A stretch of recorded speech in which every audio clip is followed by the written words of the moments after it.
All right, everyone. I am here with Edward Raff. Edward is a chief scientist at Booz Allen Hamilton. Edward, welcome to the TWiML AI podcast. Thank you so much for having me. Really excited to be here.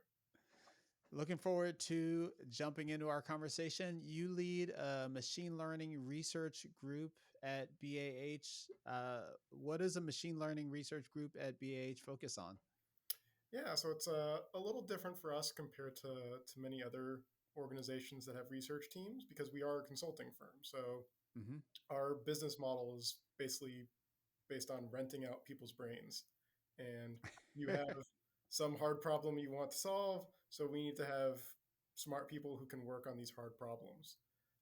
So we sort of view research both as a way to sort of let people know, like, hey, we actually work on some really cool things that require this level of difficulty and thought and challenge, but also as a way to train staff. Like, one of the things that we've been doing a lot of work around is adversarial machine learning, where there's you have your model that you've developed and you've put blood, sweat, and tears into it, and it's your baby, and you want it to work well and go into production.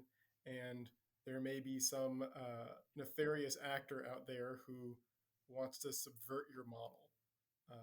So, like, a lot of my work is in malware analysis and malware detection, where the malware author like actively wants to subvert the model. They don't want to be detected as malware. They want to be able to run uninhibited. Uh, so if there is someone who's going to try and sort of mess with your model and try to make it produce errors, how do you prevent that, or how do you even accurately quantify what's happening? And there's no course that you can sign up for yet on adversarial machine learning in school. That's not part of anyone's curriculum yet. So if we want people with that skill set, we sort of have to grow them organically. And research is one of the ways to do that and to build people up with these really deep technical skills that we need, but are not sort of off the shelf yet. Yeah. I'm glad you brought up adversarial ML because I know that's an area of personal interest for you, and that's one of the things that I wanted to dig into with you as a way to get that conversation going. It's actually been quite a while since I've had someone on the show focused on, this intersection of AI and cybersecurity, Mhm. which has continued to be of interest, particularly as we see more and more activity, let's say, in the cybersecurity realm. Yep. Yeah, can you give us an overview, or what's your kind of temperature read, your take on the space and where it is and how it's evolved over the past couple of years? Yeah, I mean it's interesting. It's if you go back to like the first like applications of machine learning for malware detection, goes back to like 1985. People have been looking at this intersection for a long time, and in many ways, it's still nascent, despite having been a problem and been something that like people were really looking at for a long time. In part because it's so different from normal data. Like, okay, convolutional neural networks and deep learning have come in and eaten everyone's lunch at image classification, at natural language processing, at signal analysis, all these different problems. But all these problems have some underlying similarity of like things near each other are related to each other. The words that I'm saying right now, like, they have meaning based on their order, and the things that I say tomorrow really have no relationship to what I'm saying today. There's this correlation in time. Pixels in an image, if you look at this sort of pixel on my shirt and it's blue, and you look at the pixels around it, they're probably going to be a very similar shade of blue. There's this spatial correlation. Uh, that's true for signals as well. Malware, that does exist, but it's so much more complex than that. Uh, you've got uh, this sort of arbitrary system designed by humans that is like instruction code and assembly, and how that gets converted into like literal zeros and ones, and how the compiler is optimizing the layout of the code and which functions get put together and not, and inlining, and just a huge amount of complexity that is very different from what people are working on. It's a very different scale. A single executable, like if you go download a new browser, that's like 30 megabytes would be a really small browser download. But if you look at that as one data point, that's a massive data point. Like that's huge. Like most people, the data point you're working on is maybe like a kilobyte at like the most. We're talking about 30 plus megabytes is like pretty like normal thing to occur. And then Meaning, if you're looking at you've got some data set of software programs and you've trained a malware detector on software programs, your browser would be like a feature, a 30 megabyte feature that you're trying to do inference or classification against. Is that what you mean by yeah, that? it's Yeah. it's like a variable size feature, and like maybe there's an image in it, and maybe there's multiple images embedded inside of it. Maybe there's a Word doc embedded inside of it. There's like every other file format could be embedded inside of this one file format, Mm-hmm. and it's describing like code, this like thing that could do anything of arbitrary complexity. Like that's what Turing completeness is. Uh, Mm-hmm.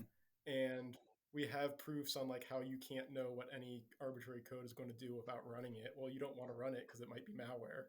Um, so there's just sort of this huge explosion of complexity as you dig into all these details, and machine learning in the broader communal sense has not really developed the tools to deal with data that's so weird and so different in all these unique ways. So there's a lot of just sort of unsolved machine learning problems at this intersection. And that also creates lots of avenues for attack at this intersection because the malware author, they don't need to abide by the rules. That's part of the whole point, is they're trying to break the rules. If there's a spec that says, oh, you don't set this flag in the executable because it'll behave poorly. Well, if that helps the malware author, they're going to do it. They don't care. Yeah. So it's a very rich and interesting area. I think from both like a machine learning math side of like how do we get the math to work with these new kinds of complexities, these new kinds of relationships, but also just from like the low level, really technical side of like uh, I could use some undocumented instruction to try and make my malware work. That like, oh yeah, this only runs on new CPUs that have this undocumented instruction because it causes some weird side effect. Mm-hmm. Um, and like I've seen things on like research that gets done on like Spectre-based malware, where like the malware only works in the like prefetching of the CPU, trying to prefetch code and data, so that if you run it on like the wrong type of CPU or like in a virtualized environment, it won't prefetch the same way and the malware won't run. So you sort of hide what's actually happening. And if you just look at the code doesn't make it obvious what's going on because the malicious intent is hidden to the prefetching logic. Um, so just a huge richness of complexity that makes it interesting and fun.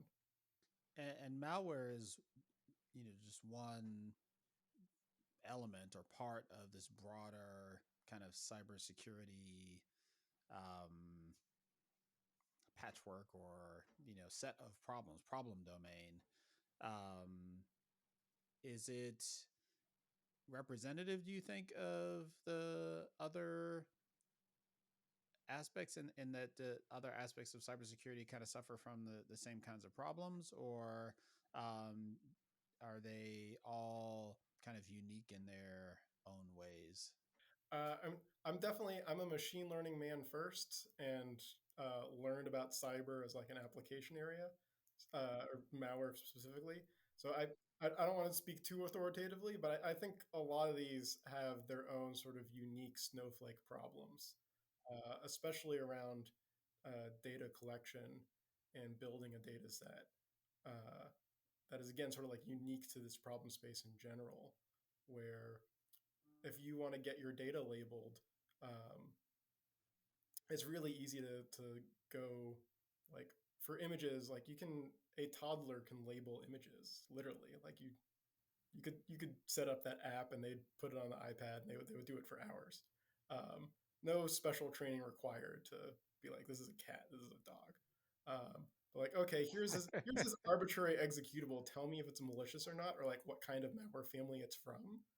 Uh-huh. That's a huge amount of work.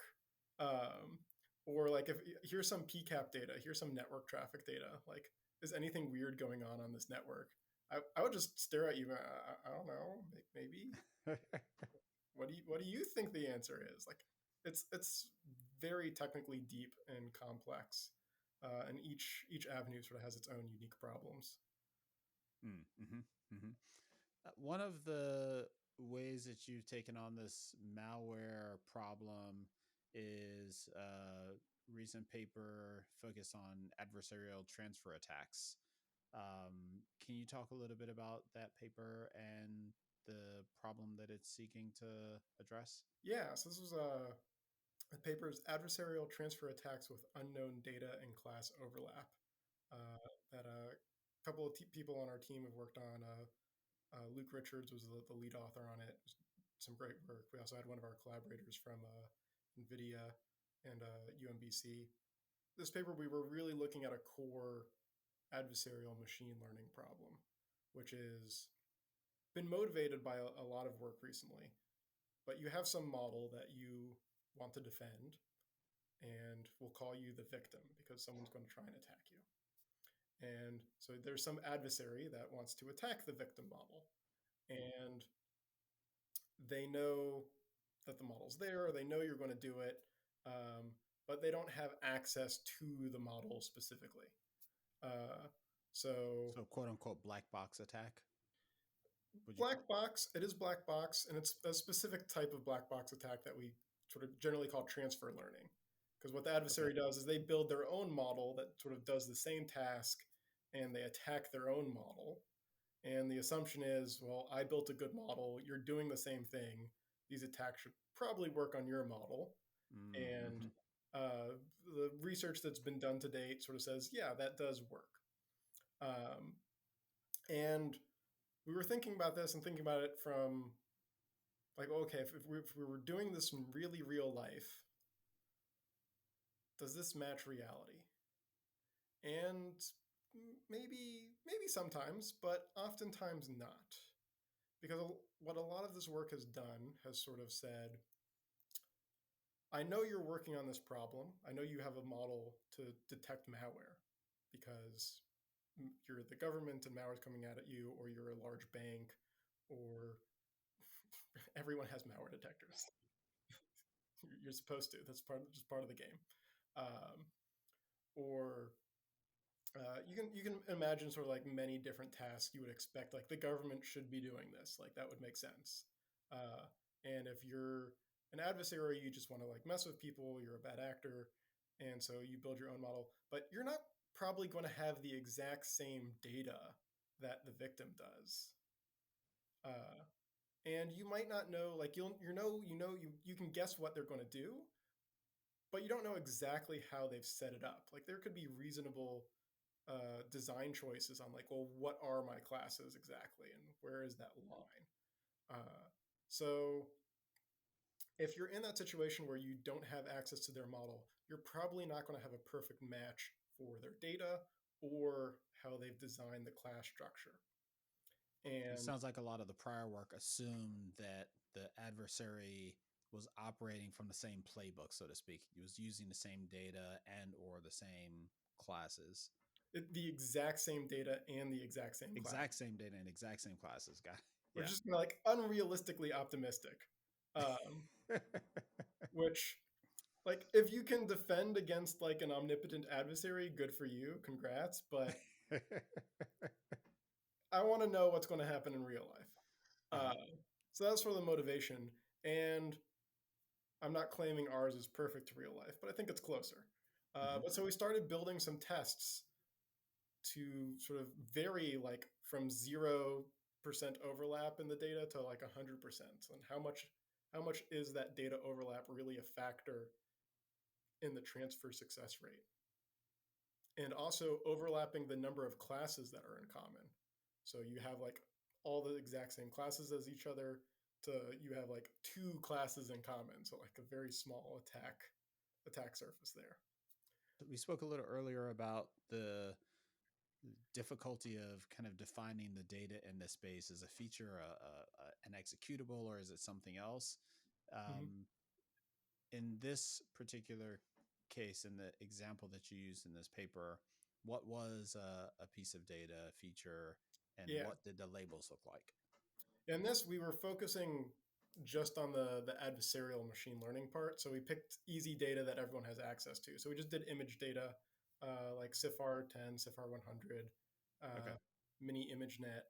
Um, and the classes were the normal classes like cat, dog, car, truck, Okay.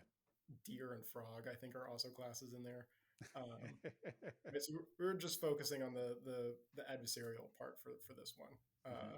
All the complexity of malware is just like that's too much extra complexity right now. Right. You're basically trying. You're hey, let's step back, take a simple model, and just test this fundamental assumption about transferability with Hmm. different data and classes.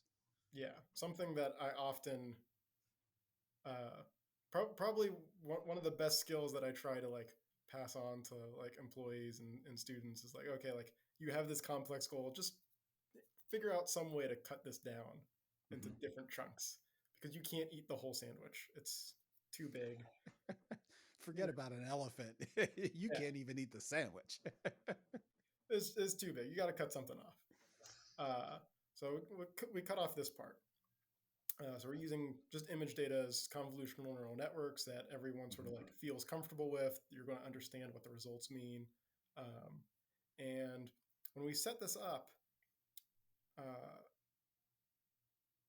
we saw that both less class overlap and less data overlap both would hurt the attacker's success rate, which makes sense.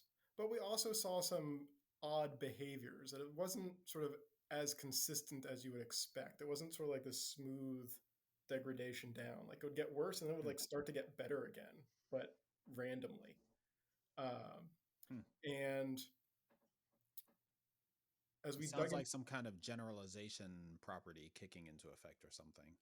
well, that's part of what I think it is. Because what really became very interesting is from just sort of the base results of that behavior. We think a lot of it is like it once you sort of reach a minimum sort of threshold of like lack of similarity, uh, there's a lot more randomness that comes into play that the model just is not trained to like expect in any possible way.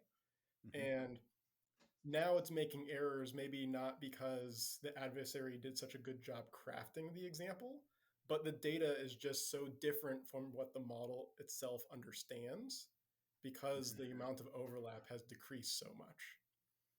And the really sort of scary part is when it comes to like, okay, you want to defend your model. What defenses work? Currently, the overall best defense is adversarial training. Mm-hmm. It's been the best defense basically since it was introduced in like 2017, 2018. And it's pretty simple strategy of like, okay, you have your model, you train it, and now as you're training, attack your own model, then feed the attacked inputs back into the training and just sort of be doing that continuously. So you're constantly training the model to uh, be better at correctly classifying attacked data points. Mm-hmm. And our results showed if you do this in this more realistic scenario, adversarial training actually weakens the defender. Wait, what? Yeah, the attack success rate increased on models that had been adversarially trained.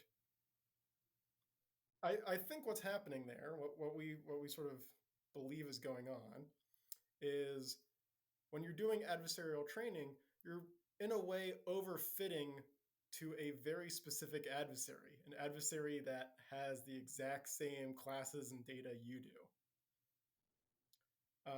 But when the adversary has different classes, their attacks are going to naturally go in different directions that your model has just never optimized for because it sort of started from an initial condition and it got better at that and it's sort of just converging on whatever initial path worked best. And So it's sort of overlearned to the sort of unrealistic scenario. Hmm. And these new Because they're attacks, tightly coupled. Like yeah, the data is the same because it's baked into the process of creating the model. exactly.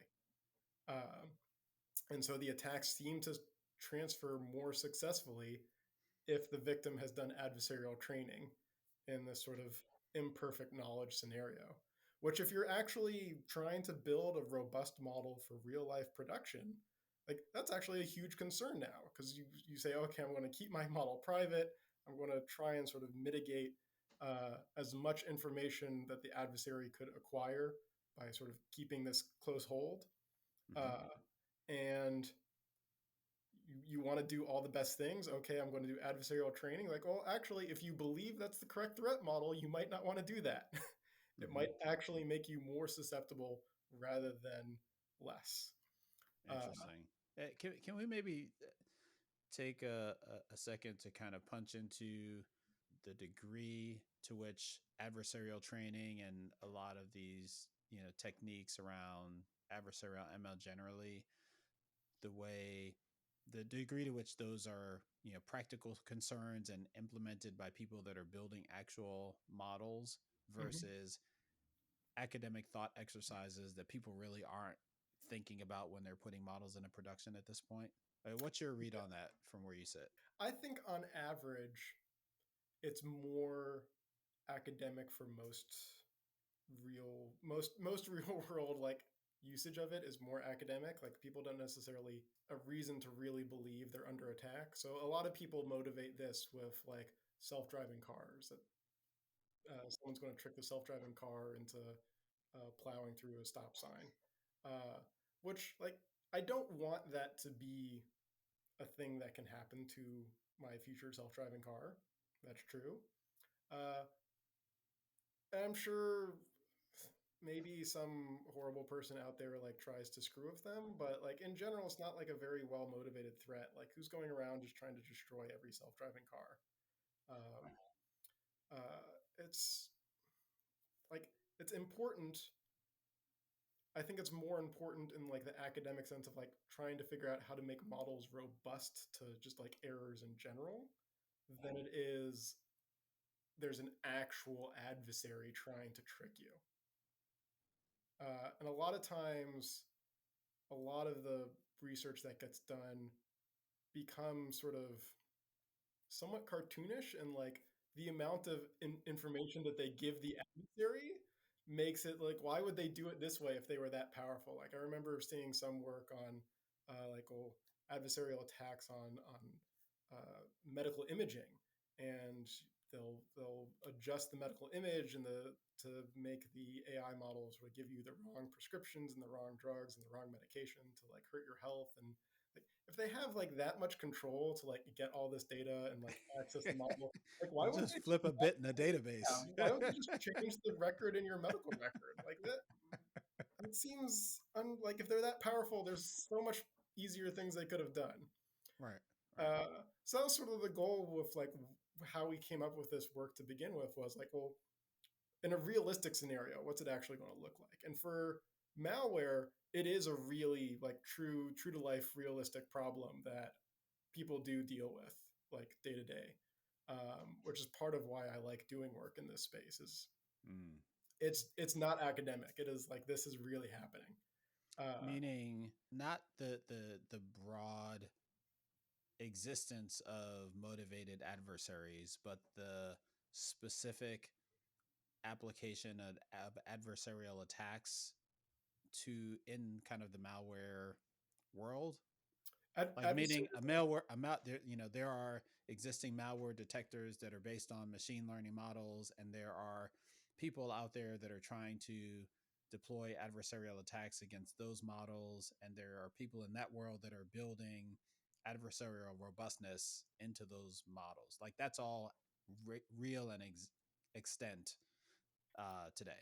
yeah, that is all real to varying degrees today. It's more complex in the malware space because an Mm-hmm. adversarial attack in the malware space can happen earlier in the process. So because again, like these, they're so executables are so complex, you can sort of mess with the executable itself to maybe screw up the way that the antivirus processes the features to begin with. So you can change like the whole floor out from under the model that you're trying to fool. Meaning like obfuscation of the malware code within the broader executable, or something different? That's one of many possible ways. So you could there's a thing called packing, which is like, let me put my executable inside of another executable. So you're sort of you have to figure out how to peel this onion to figure out what's going on underneath. Um, or like if dynamic analysis, which is when you do try to run the malware in order to get features, a lot of malware will just like initial like step of the malware is to just like wait 24 hours because you're probably not going to run this dynamic analysis for 24 hours. You're going to run it for like 3 minutes tops. So they're just going to try and like outweight you. Um, and so like you might have features that like, oh, does it call this API? Does it call the crypto functions? That might be a good sign of ransomware. Does it call the file delete functions? Like, okay, that's a really good sign of ransomware. It has both of those. Oh, if they just wait until the clock runs out, then you never see the features to begin with. Um, so there's more complex and interesting ways that the malware adversary can sort of mess with the model.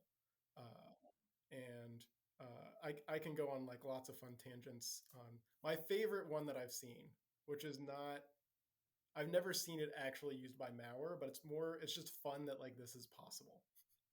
Uh, there is this project that people released called the Mobfuscator. Uh, Modificator.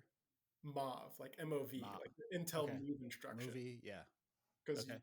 it's an instruction for people who aren't aware. That's like, this is the assembly code that moves Oh. data from one location in memory to another location in memory. Okay. And so you might say please move this memory from like, please move this data from like memory into this register because I'm going to do some work on it, or Mm-hmm. from register like back to disk to save it or whatever. Uh, this one instruction has so many side effects that is actually Turing complete. So you can compile any program into one that contains only the move instruction. Hmm.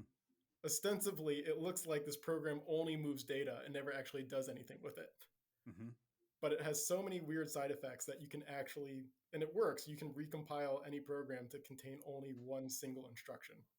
Uh, Wow. and Because like, the program itself is just putting bits into memory locations and executing them, yep. right? And there's enough special like side effect cases on this one instruction that that's the only instruction you technically need to be able to do anything on an x86 computer. Wow. Wow.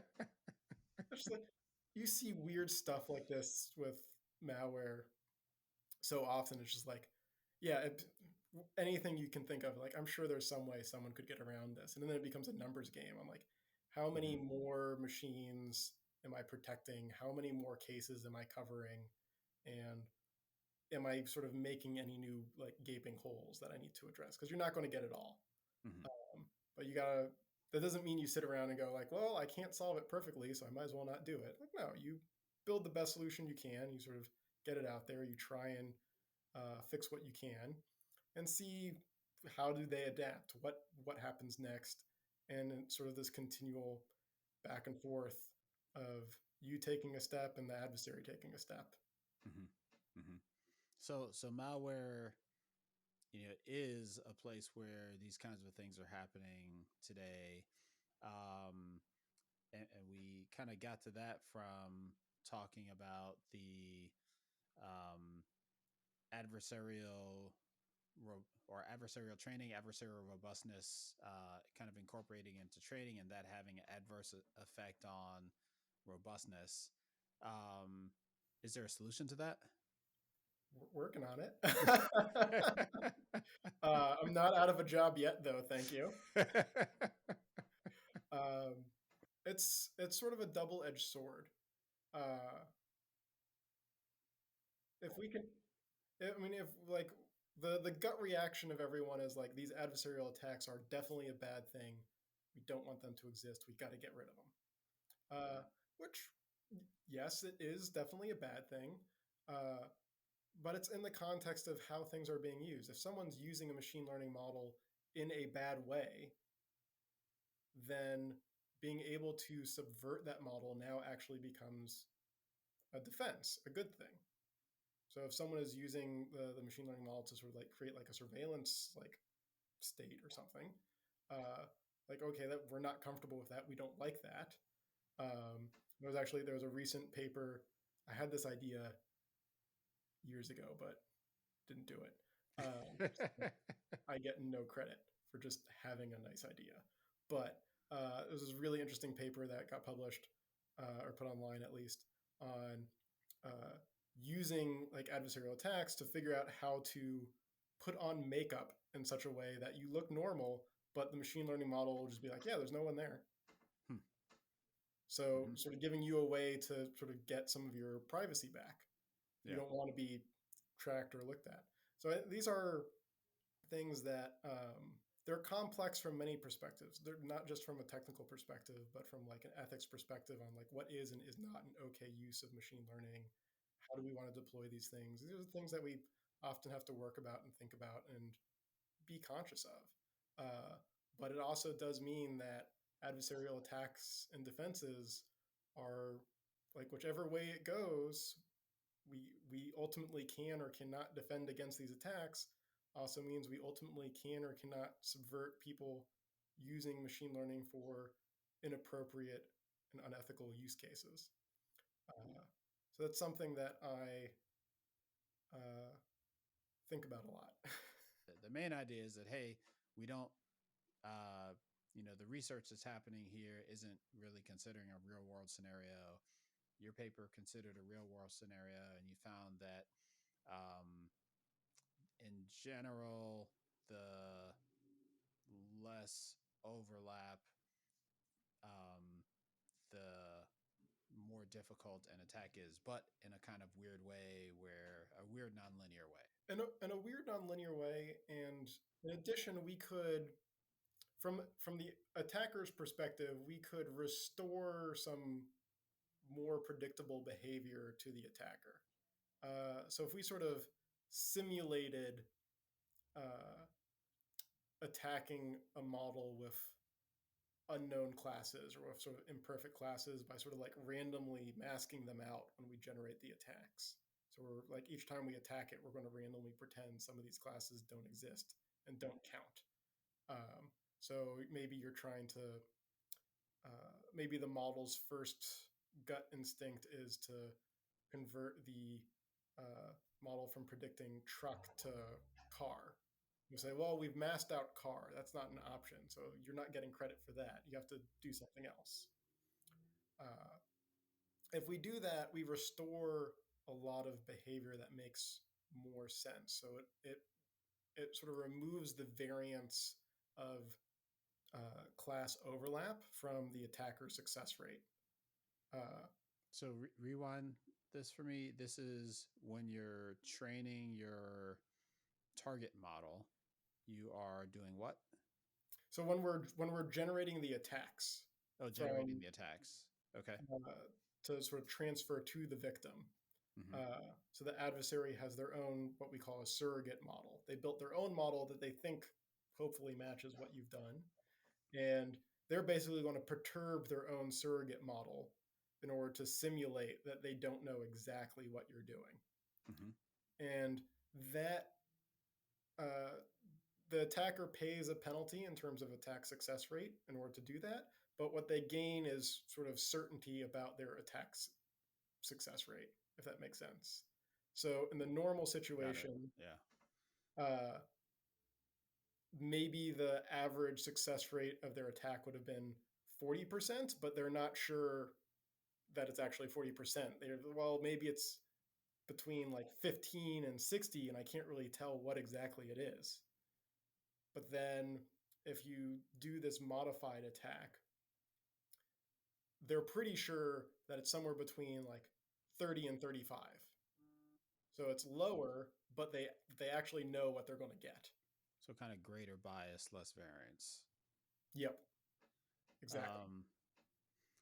Um, and on the adversarial training, um, the adversarial robustness training, um, are you or are you aware of folks that are like, how would you go about trying to um, like Fix this. reformulate that problem in light of kind of the real world thing? Like, I'm thinking of, hey, is there an analogy to dropout that's like class dropout, where you kind of forget about classes in the adversarial loop, and like, does that help? Like, are folks working on that specific problem? We Not the class dropout thing, the broader problem. we actually tried the class dropout thing, and Oh, did unfortunately, you? yeah. So we tried that one. Okay, didn't Um, work. didn't work. Uh, we were very sad about that. But no, I don't know what the answer is yet. Something that I want to look at, and part of the problem with these experiments where they were hugely expensive to run, because instead of sort of attacking one model for one data set, we have to attack like 50 models for one data set because we have to vary the class overlap and the data overlap every single time. And then we want to run it multiple times for each combination because you can pick different classes each time. That might bias the results. So it turns into this computational explosion of model training and attacking.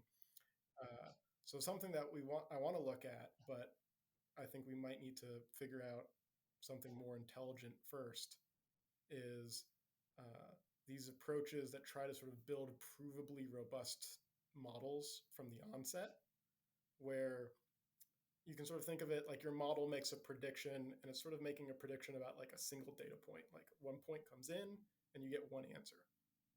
And what they try to do is they try to build models. This is one approach anyway, there's multiple, but they try to basically classify instead of one data point like a region. So you sort of have like the data point is the center and there's like a sphere around it. And you're saying everything in this sphere gets the same answer. And if you can do that, then you're provably robust to attacking that data point for a certain sized radius. And then as you train, you try to sort of increase the size of that sphere that you can do. So spheres start out sort of infinitely small, really just the data point, and you try and push them wider and wider as you go. And that means you're becoming more robust. Theoretically, that would work better, but I'm not sure. Mm-hmm. In theory, there's no difference between theory and practice, but in practice, there is. Does it sounds like that has strong implications on the type of model you're using, like um maybe even as far as not a neural network model, or can you incorporate that kind of technique into a neural network formulation? You can for a neural network. It's really expensive, so it's sort of like if I wanted to do that for these experiments, I'm going to increase the compute time by like at least another factor of 10. Mm-hmm. It already took us like 4 or 5 months to run all these experiments. Wow. So I was like, all right, 40, 50 months. Okay. So maybe we'll wait that long. I don't know. But yeah, no, I think in terms of real world, like when you're really thinking through, do I need to be concerned about an adversarial attack? Am I an entity that is likely to be attacked? If I'm a government, if I'm a bank, if I'm a large enough corporation, uh, then yeah, you are likely to be targeted and attacked. Then okay, what are the models that I train that are sort of the most likely to be attacked, Mm-hmm. or that people are going to try and subvert? So like if you're a credit card company, like you have fraud The detection fraud models, model. yeah, that people are trying to subvert all the time. So okay, I have this model like I have these models that I then identify. These are the models at risk. Mm-hmm. And now let's really think through like the specifics of the threat model for this particular thing, not the sort of academic, abstract, I can apply this to any problem kind of thing. But what do we know about the domain that we can use to build a robust model for this specific problem? That's what I've had the most success doing anyway. That's the way that I generally try to help like our clients approach these kind of problems, is to really focus in on that scope and narrow down to like where do we actually need to do this. Let's not panic and think that everything's under attack all the time, because that's not realistic and you're going to give yourself a heart attack. Uh, and we've done that. We've done some of that for malware, for specific kinds of malware models, and we've done some of that for computer vision before, and gotten a lot of success much more quickly with that approach. And as you say, like part of that can be like, well, maybe you shouldn't use a neural network. Maybe you should be using a linear model, and sort of carefully crafting your features to make a linear model work well, or maybe a shallow decision tree or a random forest or something would be better, because you can sort of understand to what degree can this really be attacked, and what's that envelope, and design around it. So like part of how we did that for some of our malware work was if we go back to like the example of dynamic analysis, where if you're actually going to see the thing run, and let's just assume it's not perfect. I don't claim perfection. But if you say, okay, I'm actually going to see the thing run, I'm going to see it delete read in the files, encrypt them, write them out, delete the original files. I know this is malware. And for it to be ransomware, it has to like actually have those steps. If you build a model that can only sort of, normal models look for things that both indicate like one or the other. So I look for things that tell me it's ransomware. I look for things that tell me it's not ransomware. That's a design flaw in this scenario. I shouldn't be looking for things that tell me it's not ransomware, because if it does those sort of finite things that qualify, it's ransomware. And what malware will do is, or what they can do, is just insert lots of random other benign activity and be like, oh, look at all these benign things I do. That outweighs all these malicious things I did. Mm-hmm. And a normal machine learning model will go, yeah, that's right. You did do more benign things than malicious things. You are benign. That makes sense. But no, that doesn't make sense at all. If you do anything malicious, it's malicious. Mm-hmm. And by default, everything is benign. It's benign until you do something bad. So we can incorporate that into the model, that there are no features that contribute to a score of benign. That's just sort of the default. And then you have to do enough sort of malicious indicators for the model to change its decision and be like, no, you're actually malicious. Mm-hmm. You don't get to run anymore. And is the implication then that the models that tend to be used in the space are kind of very heavily hierarchical or ensemble or something like that, where you've got modules that are identifying specific features or characteristics and then kind of bubbling that up?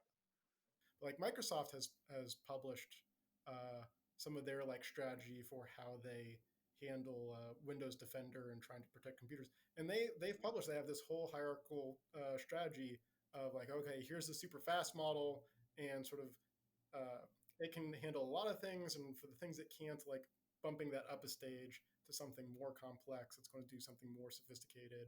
And I forget how many stages it had in it, but like the end stage was sort of like, okay, we're actually going to like run this in like a dynamic environment in the cloud to try and figure out what this is doing.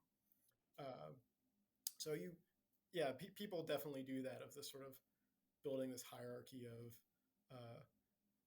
speed and complexity trade-offs, because you can't afford to run everything through dynamic analysis all the time. Like that would just be running all computers, but again, like there's not enough computers to be running all the programs that we want to run to make sure the computers can run them. It doesn't make sense. Right. Yeah. When you were talking about dynamic analysis, I imagined it to be, well, maybe not dynamic. I imagine it to be like this design time tool. Like, hey, we collect all these samples of things in the wild and like we run them through this dynamic analysis thing. And like maybe we're creating labels or something. But it sounds like from this Microsoft example, it's like, no, you try to run this app and it says, hey, hold on, I'm going to, put this Mhm. in the malware detector in the cloud and I'll be back to you shortly. Yep.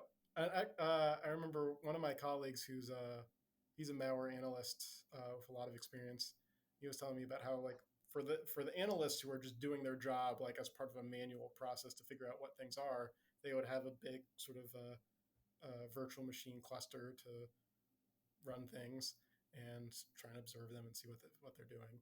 And sometimes there is malware that has what's called a VM escape, where there's a bug in the VM, and it is possible for the code to recognize it's being run inside a virtual machine and leave the virtual machine and infect Wow. the host that it's on. And occasionally that would happen, and they would just be like, "All right, burn everything down." Yeah. Like this is too complex now. Just light everything on fire. We build again from scratch. That's the only way to make sure it's clean. Right.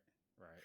Right. uh, that might be a slightly hyperbolic description, but it's the complexity is just so great. It's never ending. Yeah. Awesome. Awesome. Um, what kind of future directions, as if we haven't already talked about enough of them, are you excited about in this space? I'm excited about graph neural networks. They've been getting more traction in the past 2 years that I think is good. Some of it's been a little contentious on like relating to a theme of reproducibility that's also been picking up on like, okay, graph neural networks were very nascent a few years ago, and then there was sort of like a small like kickoff of people iterating and publishing, oh, here's my new fancy this, and then a lot of people are saying like, oh, actually all this is wrong, and really you just didn't tune things correctly. So there's still a lot of sort of working things out there, I think, in part because like the complexity of dealing with graphs, like it's now a much more arbitrary connectivity, and how much of this depends on the specific kinds of graphs you were looking at versus someone else's graphs. Uh, but I think a graph structure really is going to be the most, at least from like a machine learning modeling perspective, the most ideal way to model a lot of malware. You can sort of create this graph of like which code parts connect to which other code parts. You can have features on the nodes of the graph, but also features on the edges of the graph. So you can also have, if there's a chunk of the executable that you couldn't disassemble, you couldn't figure out what's there, you could still have that as part of the model with some features sort of indicating that like this is connected here somehow, but we're not sure what's actually happening at the node. But it like failed to parse correctly. So I think that's something that is probably the right direction to be headed in, but is not yet fast enough and scalable enough for the malware sort of use case where like our data points are like the size of other people's data sets. Um, like one of the data sets that I work with regularly, the largest file in the data set is like 200 megabytes, Yeah. which is like all of CIFAR 100 is 200 megabytes. Like literally, this one data point is the size of this data set everyone's using. It's interesting that you provided that context about graphical models, neural nets as applied to this space. I'm pretty sure one of my first interviews around cyber was on graph stuff, and I did not realize that there was a bit of a graph neural networks and security winter that happened. I'm not sure it's so much as a winter as the graph neural networks for malware just like hasn't germinated yet in the first place. Okay. There's sort of the graph neural networks in the machine learning land. People have done graph-based things for malware a lot before, but just like normal graphs, not neural network based. Ah, got it. Okay. Um, so I I can see like the room for worlds to collide, but they haven't They collided yet. haven't yet. Very cool. Very cool. Well, Edward, it was wonderful chatting and learning a bit about what you're up to in this space. Thanks so much for joining us. Yeah, thank you again for having me. It was a really fun conversation and really enjoyed it. Absolutely. Thank you.